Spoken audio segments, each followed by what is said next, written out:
bendiga. El domingo pasado estuvimos reflexionando en un verso que nosotros saboreamos, disfrutamos y entendemos muy bien. Decíamos, mas vosotros sois linaje escogido, real sacerdocio, nación santa, pueblo adquirido por Dios, para que anunciéis las virtudes de aquel que os llamó de las tinieblas a su luz. Y nos gusta identificarnos y reconocer que Dios ha hecho grandes cosas con nosotros, llamándonos pueblo suyo, pero también sus sacerdotes. Y quizá en este aspecto nos vamos a detener un poquito, reconociendo las implicaciones de lo que representa y de lo que significa. Y es que para edificar nuestra familia es necesario entender qué implica el sacerdocio. El sacerdocio era un servicio, una especial escogitación de Dios a ciertas personas que señalaba para ministerio, para servicio en el Antiguo Testamento. Pero les daba a estos escogidos, iniciando con Aarón, el derecho permanente, perpetuo, de que de su descendencia se levantaría el siguiente sacerdote para seguir guiando al pueblo en el culto a Dios. Porque la tarea del sacerdote era purificar al pueblo en el culto a Dios, guiar al pueblo en el culto a Dios y preparar a este pueblo para que Dios se agradara en su corazón de verle santa y puramente. Entonces, esta tarea para el sacerdote o para el sacerdocio era muy privilegiada, pero también era enseñada a sus hijos para que los hijos tomaran la responsabilidad y siguieran asumiendo esta tarea tan importante como familias y como pueblo. Dios se agradaba del culto del pueblo por la intervención del sacerdote. Dios se agradaba de un pueblo por la intervención del sacerdote. El sacerdote tenía una función muy importante en el pueblo, muy importante en su casa. Cuando nosotros hablamos de hacer discípulos a todas las naciones, es necesario reconocer que es importante entender que el sacerdocio, la acción del discipulado, comienza en mi casa. Comienza en mi casa, se extiende a mi familia más cercana, va hacia mi comunidad, va hacia el contexto de mi iglesia, va hacia el contexto del país y las naciones del mundo. Y no podemos despreciar el hecho de reconocernos como sacerdotes cuando por el sacrificio de Cristo también aquellos distinguidos, aquellos señalados para entrar a ese ejercicio de ministerio delante de la presencia de Dios eran únicos y especiales, pero en el sacrificio de Cristo el velo se rompe y entonces todos tenemos acceso a la presencia de Dios y todos tenemos lugar en la presencia de Dios para ministrar, para edificar, para bendecir por el sacrificio del Señor Jesús. Y por eso dice Pedro que nosotros somos real sacerdocio. Eso tiene algunas implicaciones fuertes, significativas. Porque el discipulado de la iglesia no comienza con los programas de la iglesia, comienza con el ejemplo de los padres a los hijos. El discipulado de nuevos creyentes no inicia en el interior de una organización, inicia en el corazón de una persona, en el apoyo de una mujer, que se establecen en función de sacerdocio para educar a sus hijos y para fortalecer la fe de estos. Y que estos juntamente con sus padres vengan a presentarle culto a Dios, agradable, honroso y de buen parecer al Señor. Pero mire, eso no ha sido siempre lo demostrado.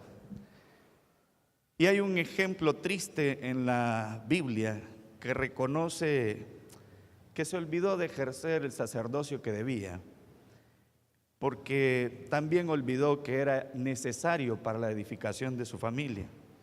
Y es el ejemplo de Elí, ahí en el capítulo 2 de 1 Samuel, capítulo 2. Primera Samuel capítulo 2.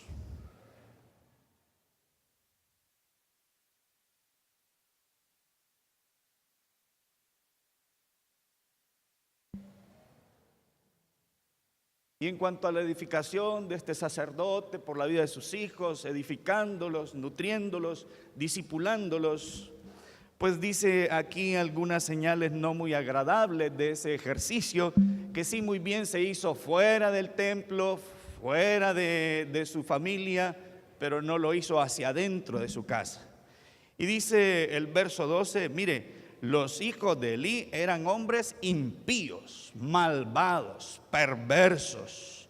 Y dice, no tenían en valor o en aprecio a Dios.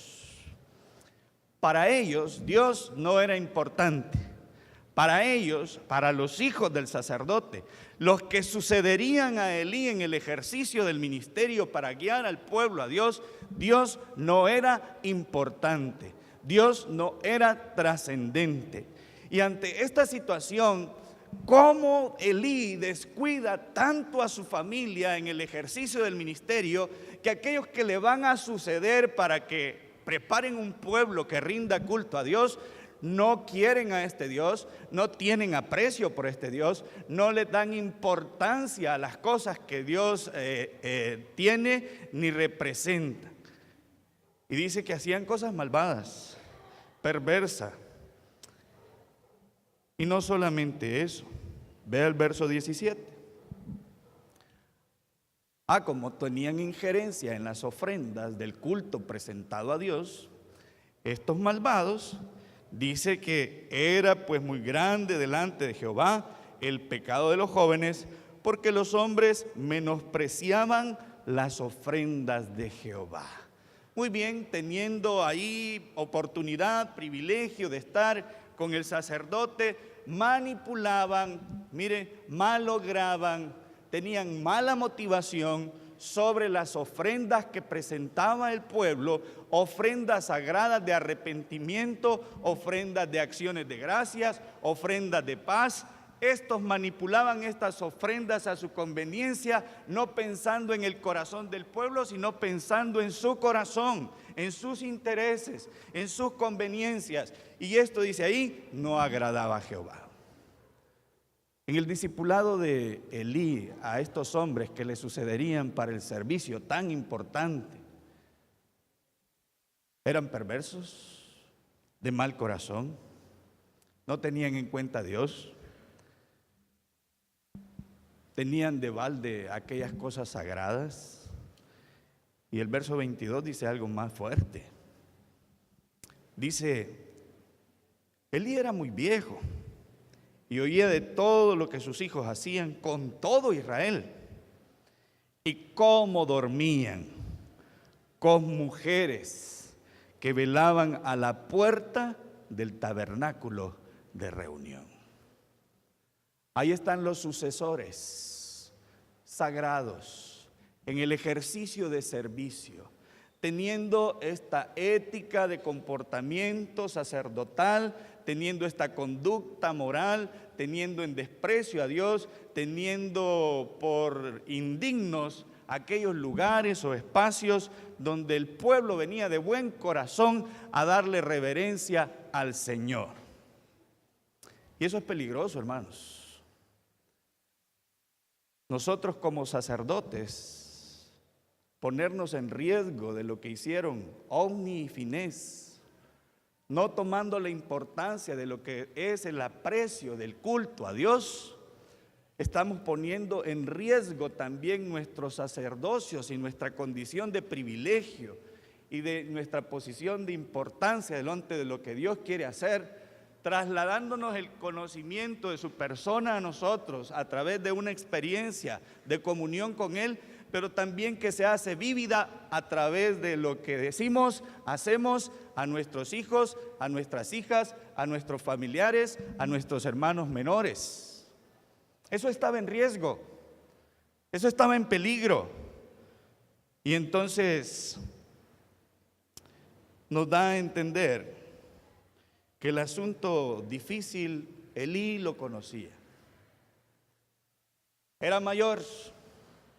Pero Elí entendía de queja de todo el pueblo lo que sus hijos hacían.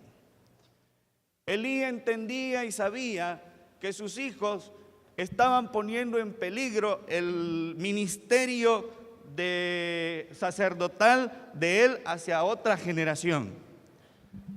Elí lo entendía muy bien, lo sabía muy bien, pero no hizo nada para corregir la situación.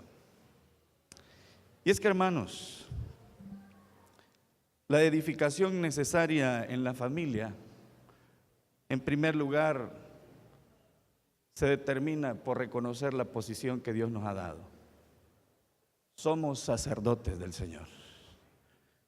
Principalmente los hombres son sacerdotes de su casa. Somos sacerdotes de la casa del Señor. Y como sacerdotes de la casa del Señor, tenemos que tener cuidado de lo que estamos enseñando, de lo que estamos modelando a los discípulos que ven nuestras acciones, oyen nuestras palabras, reconocen la actitud que tenemos en cuanto al Señor, la iglesia, sus ministros, y a ellos estamos trasladando una importante condición de enseñanzas y de principios que posiblemente ellos digan: mire, este asunto de levantarme como sacerdote en servicio, pues mi mamá era tan devota a la iglesia, o mi papá era tan devoto a la iglesia, pero me quedó en deuda con algunas cosas que para mí quedaban del diente al labio. Y hoy por eso, mire, yo no quiero nada con Dios, no quiero nada con la iglesia, no quiero nada con la Biblia. Y se pone en riesgo el sacerdocio de los padres y el sacerdocio de los hijos hacia las responsabilidades que Dios nos ha otorgado en el servicio, en el ministerio. Sí es bonito decir que somos real sacerdocio, nación santa, pueblo adquirido por Dios. Pero las implicaciones de la responsabilidad, mire, Elí las evitó y puso en peligro el sacerdocio en el pueblo de Dios. Y es que para tener una edificación necesaria a la familia, vuelvo a decirlo, no es necesario solamente decir: soy sacerdote. Yo, varón, soy sacerdote. Yo soy el jefe de la casa.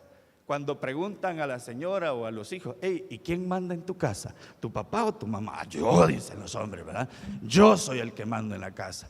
Bueno, esas iniciativas de mando, de gobierno, de autoridad, deben corresponder también al hecho de, así como dice que manda, pues manda también en el hecho de cultivar el corazón de los hijos para con Dios.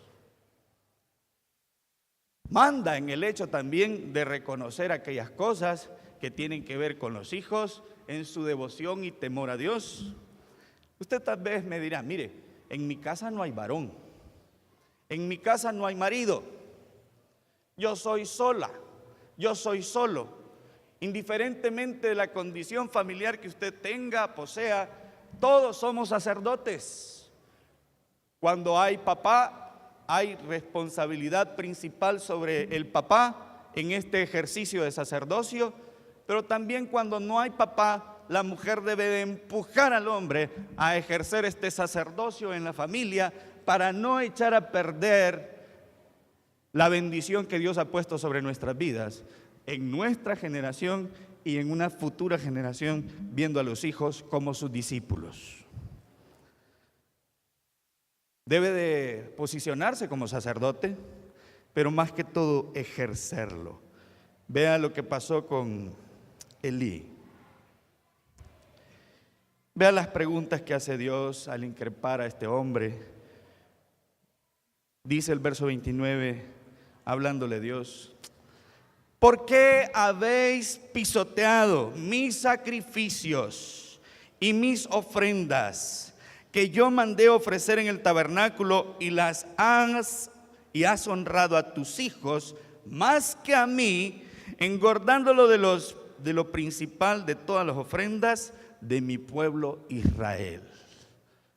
Muy bien, Elí, dime por favor, tú que eres el sacerdote, tú que has puesto en riesgo el traspaso del sacerdocio hacia tus hijos, contéstame por favor, ¿dónde estabas tú? ¿Dónde estaba tu palabra de autoridad?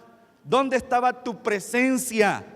¿Dónde estaba tu condición de privilegio otorgada por mí para que no estorbaras a estos muchachos? Pero les has dejado hacer como han querido, y les has dejado hacer como han querido con mis cosas, de las cuales yo soy celoso, de las cuales yo contiendo con aquellos que toman a juego las cosas sagradas. Y Dios está molesto en el verso 29. Porque se hizo representar de alguien que no fungió. Se hizo valer de alguien que no asumió su posición. Y tuvo consecuencias. Vea lo que dice el verso 31. He aquí vienen días en que cortaré, raeré tu brazo y el brazo de la casa de tu padre, de modo que no haya anciano en tu casa, y verás tu casa humillada. Mientras Dios colma de bienes a Israel, y en ningún tiempo habrá anciano en tu casa. ¿Sabes qué, Eli? No tuviste el cuidado de servir afuera del templo, dentro del templo y con los tuyos. Y fue más grave lo que hiciste con los tuyos que lo que hiciste con los de afuera. Ya no más, Elí. De tu descendencia ya no más se levantará sacerdote para que lidere a este pueblo. Ya no más habrá varón principal en tu casa. Ya no más habrá privilegio en tus haciendas. Ya no más habrá varón que tenga este privilegio de servirse a Dios Altísimo. Hermanos queridos, la edificación necesaria en la familia pasa por el hecho de reconocer que somos sacerdotes, pero no solo de palabra, sino en el ejercicio de nuestras acciones. Quizá nosotros hemos afincado una filosofía, nos hemos aferrado a una filosofía, que por cierto es francesa, y es esta filosofía que el Wikipedia me dice que se ha aplicado a diferentes estratos y esferas de la vida humana. Se llama, no se vaya a reír si me sale sangre al hablarlo, laissez-faire, dejar hacer, dejar pasar. Esta filosofía de dejar hacer, dejar pasar, es la misma filosofía con que Elí actuó. Él no la conocía, pero actuó de acuerdo a esa filosofía. Y esta filosofía, dejar hacer, dejar pasar, que nace allá por el entorno francés, pues se aplicaba al hecho se caracterizaba por la abstención de dirección, de consejo, específicamente a las personas en el ejercicio de su libertad, en su capacidad de decidir y en su capacidad de acción. Entonces, en primer lugar, pues comenzaron a ver esta filosofía en el tema económico y dijeron, miren, no fiscalicemos mucho, no pongamos tantos aranceles, dejen hacer, dejen pasar, que la gente pueda hacer negocios sin tanta regulación, sin tanto traba, sin tanta burocracia, dejen hacer, dejen pasar. Pero esa misma filosofía se ha retomado en el campo de la educación. Y en el campo de la educación es bien visto aquel que pasa con 10 como aquel que pasa con 3. De todas maneras hay que pasarlo. Dejen hacer, dejen pasar. Pero esa filosofía que nació en aquel tiempo, aplicada al tema económico y al tema de la educación hoy en día, ¿trae los exámenes al niño? No, no los trae. Qué bien, aquí está, qué bueno, que pase al salón, qué bonito. Le vamos a dar su certificado al final. Ah, trajo trabajo. No viene el niño a clase. No viene. Bueno, cuando tenga ganas el niño para que venga a clase, entonces aquí lo vamos a recibir y le vamos a enseñar. De todas maneras le vamos a dar su certificado para que pueda pasar. Dejar hacer, dejar pasar sin restricciones, sin obstrucciones, en la decisión individual, en la elección que tiene el niño para decir yo quiero, yo pienso, yo tengo. Es un asunto que se está aplicando también a la vida de las leyes. Hoy el niño tiene derechos, tiene libertades, y entonces los adultos le tenemos que, de acuerdo a la ley, dejar hacer, dejar pasar. Y si nos ponemos algo estrictos con él y le corregimos, él tiene el derecho de llamar y decir, mire, aquí están violentando mis derechos. Venga a traer este señor que es mi papá y violenta mis derechos, porque la ley está facultándole para dejar hacer y dejar pasar. Pero lo interesante es que como todo lo de afuera lo copiamos para el interior de la iglesia y nos queremos acomodar a esas filosofías, yo creo que también en la vida de la iglesia, nosotros como Elí, estamos perdiendo la garantía de la posición de ser sacerdotes, en el hecho de la edificación necesaria para nuestra familia, al dejar hacer y dejar pasar. Y por ende, estamos perdiendo la condición de un corazón de hijos consagrado a Dios. Estamos perdiendo en una segunda generación de relevo nuestra condición de compromiso, así como los padres han sido comprometidos, hemos perdido la condición de compromiso de los hijos hacia Dios, de los hijos hacia su obra, de los hijos hacia su reino. Por experiencia propia como mayor de 3 hermanos, les expreso mi sentir. El mejor discípulo, el mejor comprometido con el Señor, se hace en casa, cuando el sacerdote toma la posición que debe corresponder al privilegio que Dios le ha dado. Elí despreció ese privilegio, no tomó su posición. Y eso podría dejar verse, mire, en muchas acciones que estamos cometiendo y se están viendo. Dejamos el compromiso del cuidado de la vida espiritual y asumimos como Elí, yo ya estoy mayor para decir consejo, para dar orientación, para dar dirección sobre lo que mi hijo o mi nieto debe decidir. Yo en eso no me meto. Yo en eso le dejo a los padres que hagan ese trabajo, que hagan esa tarea. Yo en esa condición de acciones no me meto. Pero somos sacerdotes que evitamos el ejercicio de la amonestación, de la exhortación amorosa a la que Dios nos ha llamado a realizar con todos nuestros hermanos de cualquier edad y de cualquier condición social. Mire, yo en eso no me meto, yo se lo dejo al pastor. Allá el pastor y el líder y el anciano, si hacen tal acción de corrección, de dirección, de consejo, ese es trabajo de ellos, no es mi trabajo. Entonces asumimos esta filosofía de dejar hacer, dejar pasar. Y no tomamos la posición que como sacerdotes nos compete. Pero en ese sentido, hermanos, al tomar una posición tan cómoda, al tomar una posición tan indiferente, nosotros estamos perdiendo la capacidad de hacer significativos, comprometidos, discípulos desde nuestra casa hacia la comunidad, hacia el país. Y el mandato del Señor Jesús es hacer discípulos en Jerusalén, en Judea, en Samaria y hasta lo último de la tierra. Pero hemos perdido la perspectiva de lo que nuestra familia necesita en la edificación de los hijos y de las hijas.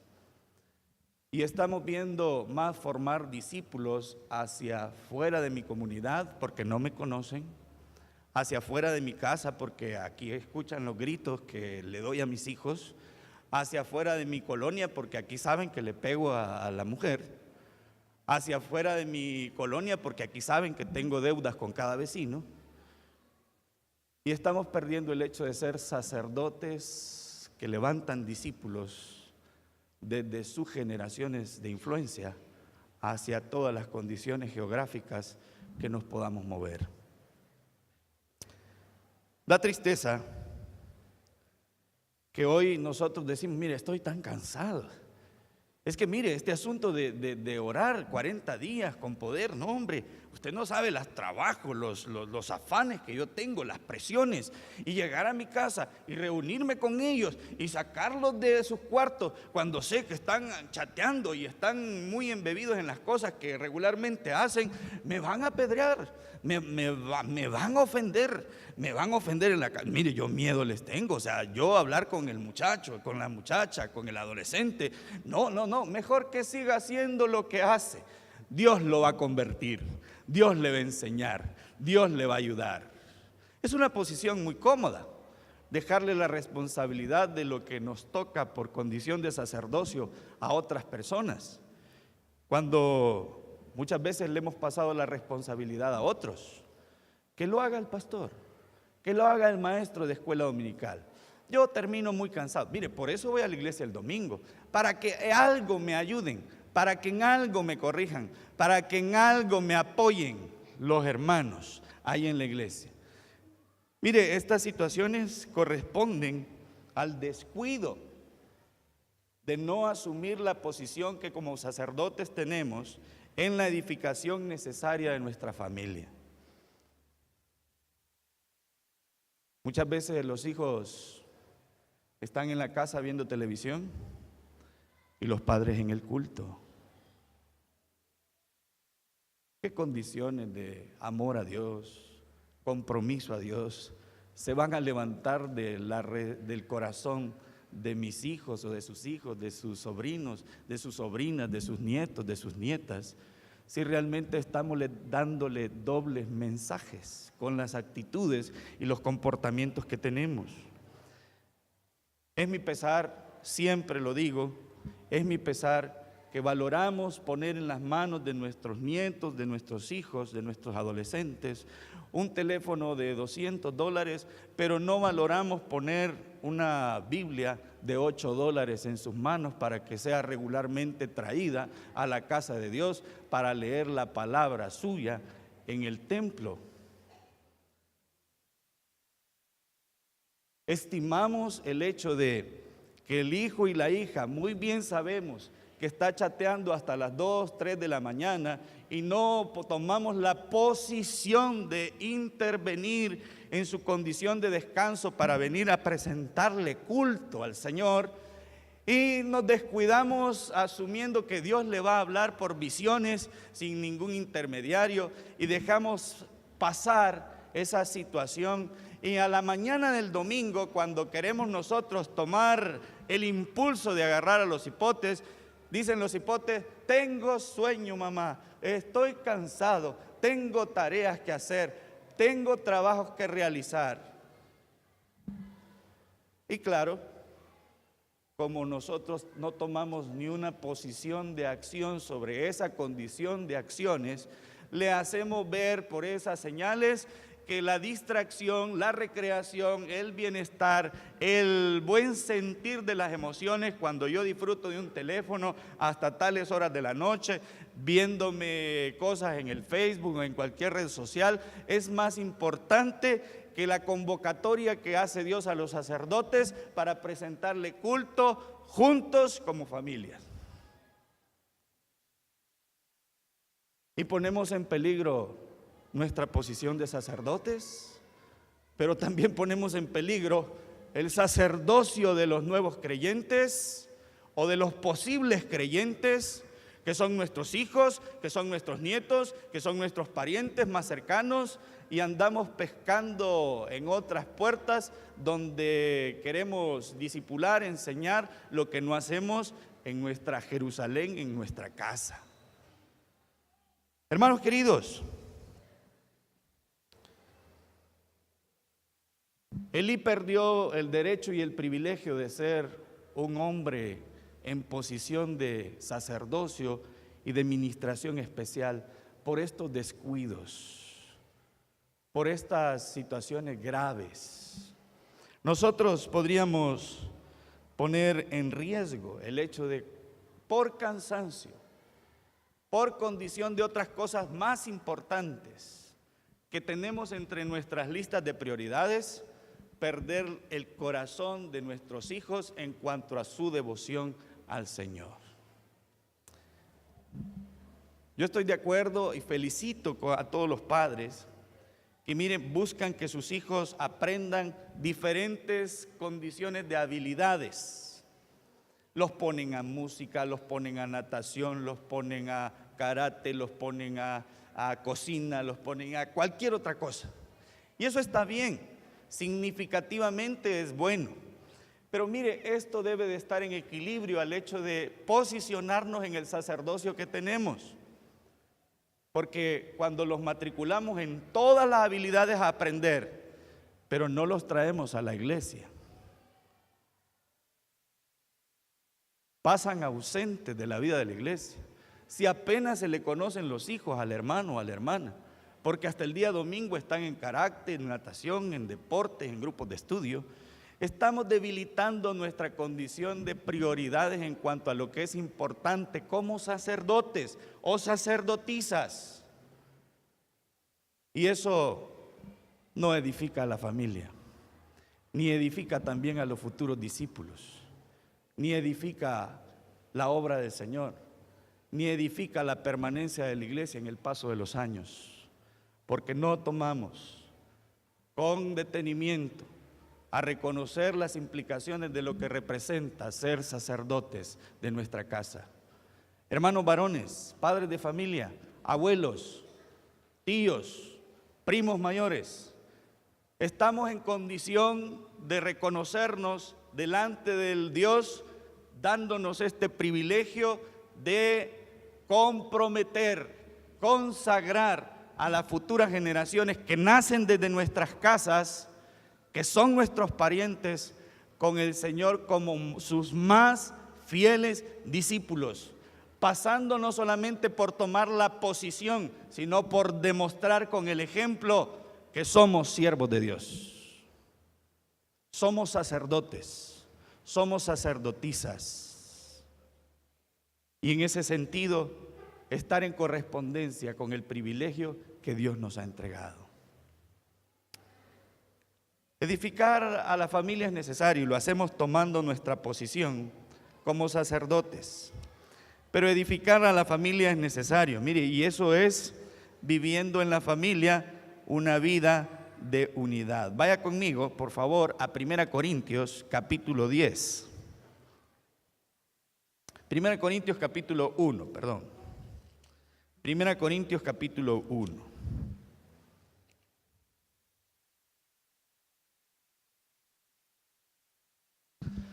1 Corintios capítulo 1, verso 10.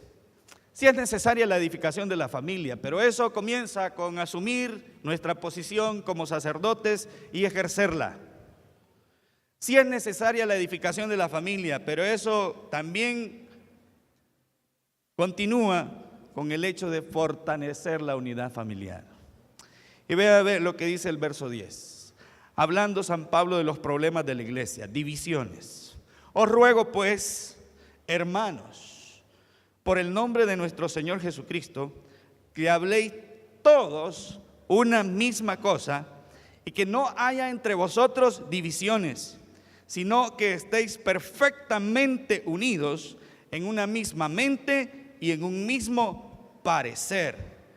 Mire, Pablo ruega por tener un mismo sentir, por tener un mismo pensamiento, porque entre los creyentes de aquella iglesia tan dividida por cualquier factor y diferentes factores, no se olvidara del hecho de pensar en sus condiciones preferenciales, egoístas, satisfactorias, sino que pensaran más bien en el cuerpo de Cristo, en la obra de Cristo, más que pensar en sus cosas personales. Y en ese sentido les anima a considerar la unidad, a considerar hablar lo mismo.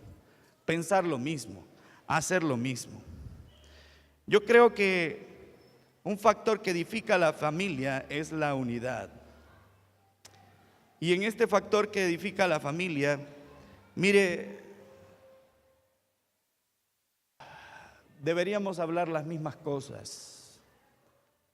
Es doloroso, triste, escuchar a un niño decir doble discurso de lo que dicen sus papás. Lo que dice su mamá es una cosa y lo que dice su papá es otra cosa.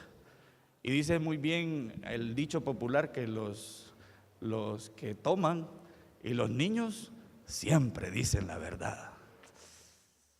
Eso es triste, es sumamente triste. Y hay actitudes que corresponden a la unidad, pero también hay actitudes que no corresponden a esta unidad. Mire, cuando hablamos a espaldas de papá o de mamá con los hijos, ponemos en riesgo la unidad de la familia y la edificación de la familia. Y nos estamos haciendo ver como discípulos. Nos estamos haciendo ver como discípulos que habla verdad cada uno con su prójimo. Muy bien, ahí estamos demostrando con las acciones que somos discípulos de Jesús y estamos adheridos, alineados a los principios que la palabra nos enseña.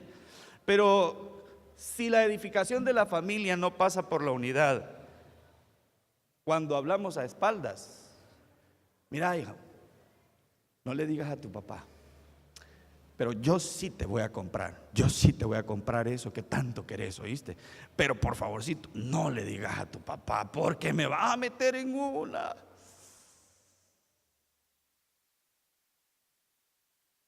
Hay actitudes, hay acciones que ciertamente cuando se hablan a espaldas quiebran la unidad familiar. Y es necesaria la edificación de la familia a través de la unidad, pero es necesario tener un mismo sentir, un mismo pensar, un mismo actuar. Es lamentable y estoy viviendo la experiencia de reconocer en la semana a niños y a niñas que sus padres no están juntos, que sus padres están separados. Y sí, yo escucho de ellos sus diferentes condiciones de pensamientos en lo que dice la mamá y lo que dice el papá. Mi mamá me dice que mi papá no va a venir a pagar. Mi papá ya me aseguró que va a venir a pagar. No tienen una misma mente, no tienen un mismo parecer, no tienen un mismo sentir. Y en este hecho, mire, hace perder con fragilidad el corazón y la mente de un niño como un discípulo en demostración de ese sacerdocio que nosotros tenemos con ellos. Cuando se habla cosas con los hijos, que los hijos no tienen la madurez para entender, para comprender, ponemos en riesgo la unidad. Es que tu papá no sé qué hace el pisto, podría tener a otra mujer por ahí. ¿Qué madurez tiene un niño, un adolescente, un jovencito sobre el asunto que corresponde a la fidelidad de un hombre y de una mujer? Pero nosotros muchas veces hablamos temas demasiado fuertes con los hijos en despecho, en desquite, en consideración de expresar nuestro enojo hacia lo que está haciendo la persona adulta, y llega a los oídos de los niños y de las niñas, de los adolescentes, de los jovencitos, los comentarios tan hirientes, tan sospechosos que podamos tener del hombre que se le dio por marido o de la mujer que se le dio por esposa, y eso quiebra totalmente la unidad. Para edificar a una familia es necesaria la unidad, pero ciertamente debemos de ponernos de acuerdo, no hablar espaldas, no asumir cosas que de la realidad de los padres o de las madres podemos sospechar y comentarla con los hijos. Mire, quiebra la unidad el hecho de suponer.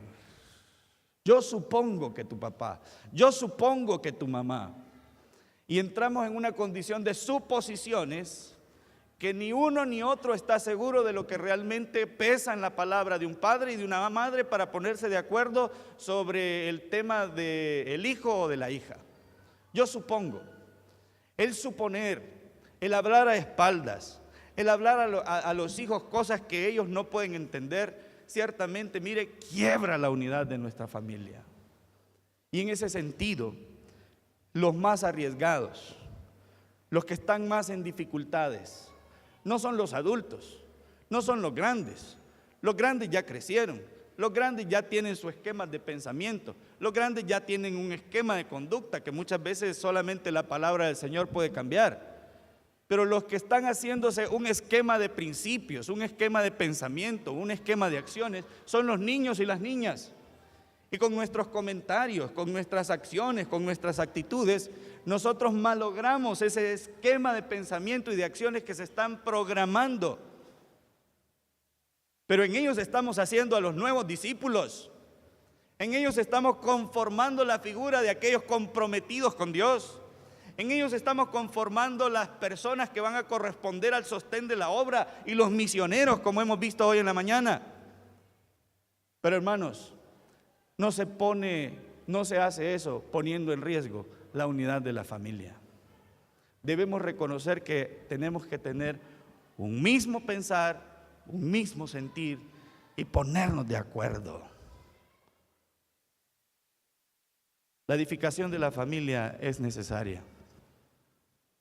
Y en primer lugar debemos asumir los varones ese sacerdocio para levantar de nuestros hijos, de nuestros nietos, de nuestros primos, de nuestros hermanos menores, buenos, consagrados, comprometidos discípulos, que vayan hacia las naciones de la tierra, que vayan y hagan un ejercicio como profesionales que honran al Señor, que honran su palabra, que honran el testimonio de Cristo.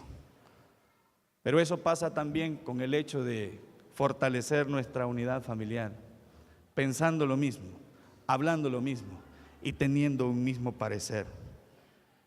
Creo que Elí nos hace ver que estas situaciones no fueron en su casa, no fueron en su familia, no fueron el ejercicio de su sacerdocio, y perdió todo. Perdió la honra, perdió la dignidad, perdió el de respeto de Dios sobre su persona, de Dios sobre su trabajo, de Dios sobre su ejercicio como sacerdote. Pero también los hijos no le dieron el respeto, la dignidad, la honra, el lugar que como padre él podría haber ejercido sobre ellos. Y mire, este hombre murió perdiéndolo todo. Dios quiera que nosotros asumamos el que sí debemos levantar discípulos desde nuestras casas, desde nuestros hogares, en el cuidado espiritual de nuestra gente, de nuestros hijos, de nuestros nietos. Abuelos, por favor, no se cansen de discipular a sus hijos en el consejo de la palabra, porque uno muchas veces a ciertas edades no entiende aquellas cosas que se repiten y se repiten. Pero cuando están ausentes de nuestros oídos, ahí caemos en la cuenta por qué nos los repetían tanto y entonces asumimos los principios y los preceptos que tantas veces nos dijeron.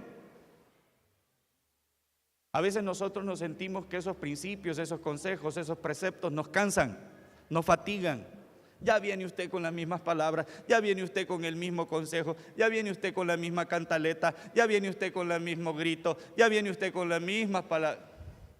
No se aburra, no se canse, no se fatigue, asuma su posición de sacerdote.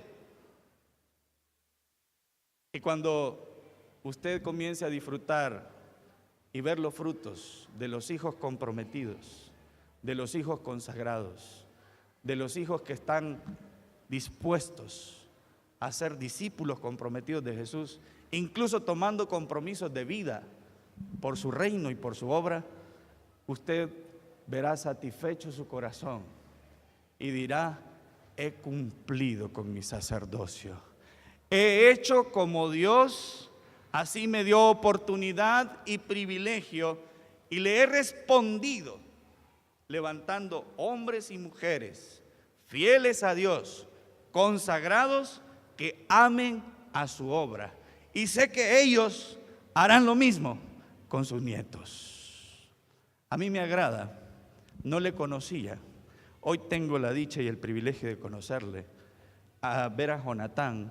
Sí conocía a su hermana, sí conozco a su hermana, sí conozco a su padre, y me agrada en gran manera el verle a él consagrándose y comprometiéndose en el servicio y en el ministerio, en el sacerdocio, tal y como su padre y su madre le modelaron, le enseñaron, para hoy con alegría, con gozo, decir: yo también no tengo amargura, no tengo queja, no tengo murmuración, de consagrarme y consagrar mi familia a Dios para seguir sirviendo como sacerdote para su gloria y para su reino. Hermanos, la edificación de nuestra familia es necesaria. Tomemos posición de sacerdotes, no de visores.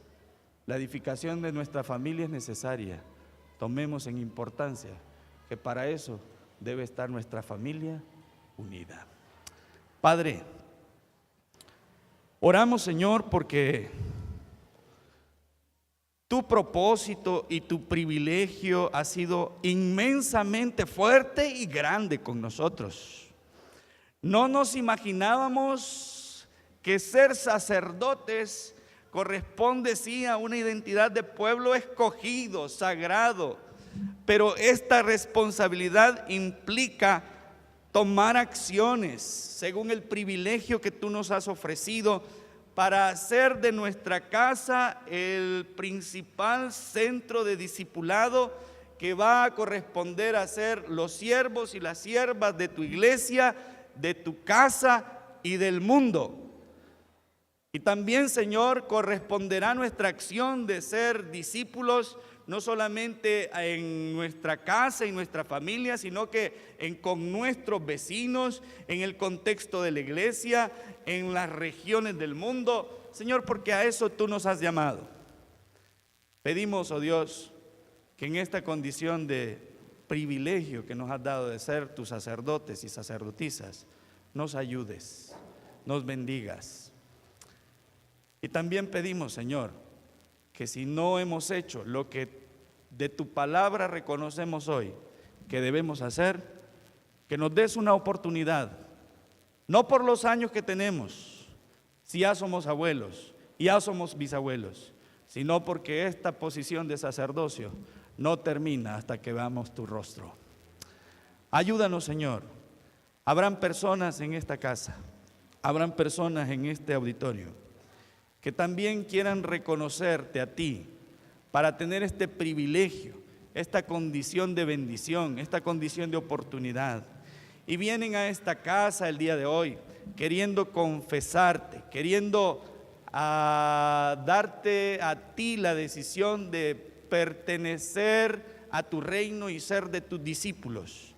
Si usted está aquí hoy y no ha hecho decisión por Cristo Jesús y quiere hoy valientemente, asumiendo el privilegio que Dios nos ha dado de ser pueblo suyo, nación santa, real sacerdocio, tomar posición y decidir entregar su vida a Cristo, puede ponerse en pie, puede venir hacia el atrio.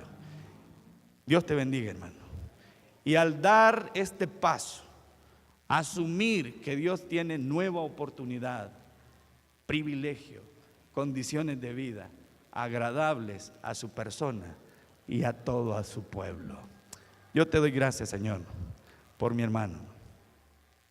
Te doy gracias, oh Dios, porque Él está tomando decisiones fuertes, valientes en esta mañana. Y esta decisión fuerte y valiente seguramente tiene que ver con aceptarte como el Salvador de su vida, aquel que viniste a morir en una cruz y te ofreciste por amor a Él, te ofreciste por sus pecados. Señor, yo te suplico que abrace su corazón, que abrace su pensamiento, que abrace su necesidad y hoy mismo le dé seguridad de estar contigo para siempre, de estar contigo eternamente, porque nada podrá separar a aquel que confiesa tu nombre y se arrepiente de sus pecados. Bendice la vida de mi hermano.